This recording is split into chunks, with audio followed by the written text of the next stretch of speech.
Bismillahirrahmanirrahim. Assalamualaikum warahmatullahi wabarakatuh dan selamat sejahtera. Hai, apa khabar anda semua? Kembali berjumpa dalam pembelajaran online kita pada kali ini. Kita akan teruskan pembelajaran kita dengan melihat topik yang berikutnya, iaitu pantulan cahaya.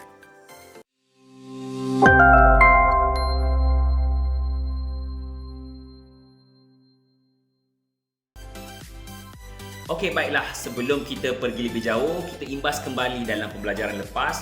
Kita sudah lihat berkenaan dengan cermin satah. So, pada tangan saya ni ada cermin satah. Saya tegakkan. Okey, terlebih dahulu kita ingin lihat apakah ciri-ciri imej yang terbentuk pada cermin satah. Yang pertama, imej tegak. Atas samalah atas, bawah tetap juga bawah. Yang pertama, imej tegak. Yang kedua, saiz objek samalah dengan saiz imej yang ada dekat dalam ni. Okey. Yang ketiga, jarak objek sama dengan jarak imej. So, jarak saya dengan cermin ni samalah dengan jarak cermin dengan imej yang ada dekat dalam tu. Seterusnya ialah songsang sisi. Songsang sisi ni maksudnya kanan jadi kiri, kiri jadi kanan. Dan sifat imej pada cermin satah yang kelima ialah maya. Kerana apa? Imej dekat dalam tu. Imej tidak boleh terbentuk pada skrin. Itulah dia 5 ciri imej pada cermin satah. Okey, baiklah. Seterusnya kita ingin melihat kepada hukum pantulan cahaya. So, apa itu hukum pantulan cahaya?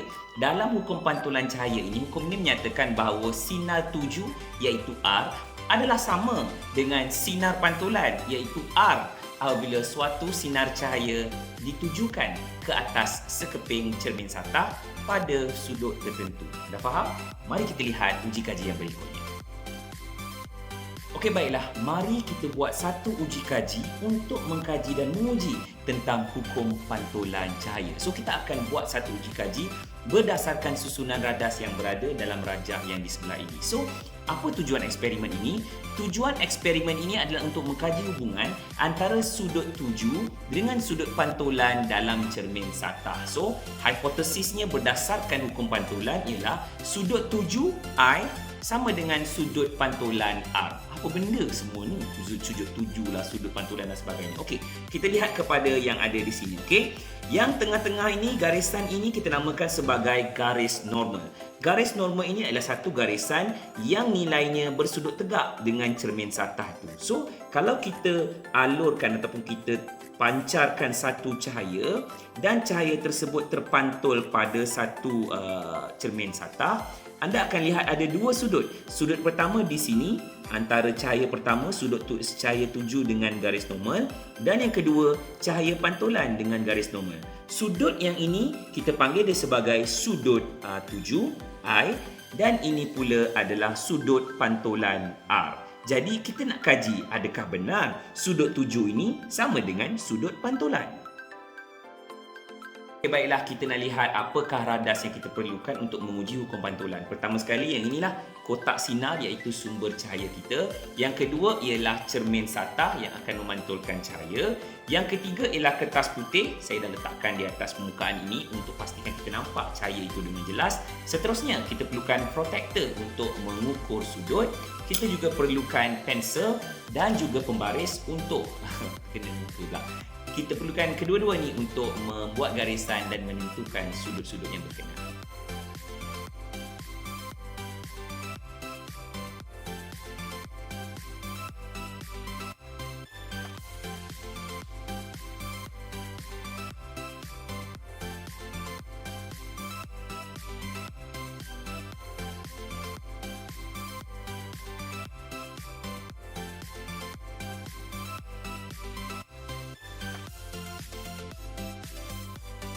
Okay, baiklah, kita susun kita punya radas sebagaimana dalam rajah yang berada di sebelah ini.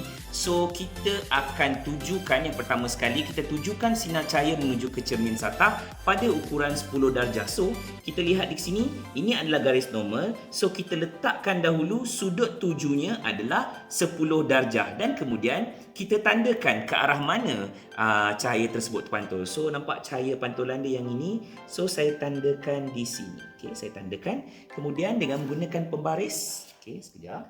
Dengan menggunakan pembaris, kita akan buat garisan. Alright. Buat garisan untuk menandakan dia punya sudut pantulan. cahaya yang dipantulkan. Alright. Perlu dilakukan dengan berhati-hati ya. Okey. Dan kemudian inilah sudut sinar tuju, sinar pantulan. Maka kita akan ukur sudut ini. So kalau kita ukur sudut ini dengan menggunakan protektor, kita akan dapati, nampak dekat sini? Okey. Sudut pantulannya ialah 10 darjah, sekiranya sinar tujunya ialah 10 darjah.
Okey, baiklah, daripada uji kaji dan eksperimen tadi, kita boleh buat kesimpulan. Yang pertama, sinar tuju, garis normal dan juga sinar pantulan berada pada satu garisan lurus, iaitu kita katakan pada satah yang sama.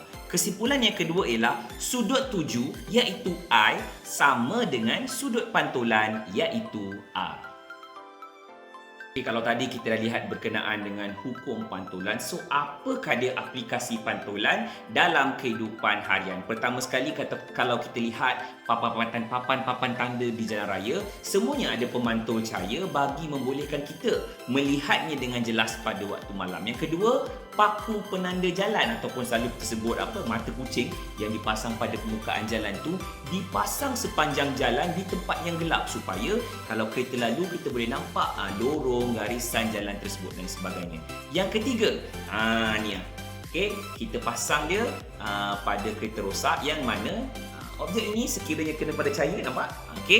Dia akan memantulkan cahaya sebagai amaran ada kenderaan rosak di depan. Sebab itu kita letak segitiga ini. Ini segitiga inilah.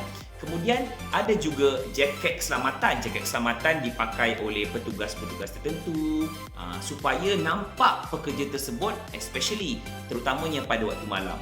Dan yang kelima, perkataan-perkataan pada kenderaan pasukan keselamatan dan juga kecemasan seperti ambulan, bomba dan sebagainya ditulis secara songsang sisi. So, pemandu yang berada di hadapan kenderaan tersebut apabila dia tengok side mirror dan tengok cermin dia, dia boleh baca dengan betul. So, itulah dia antara aplikasi pantulan dalam kehidupan harian.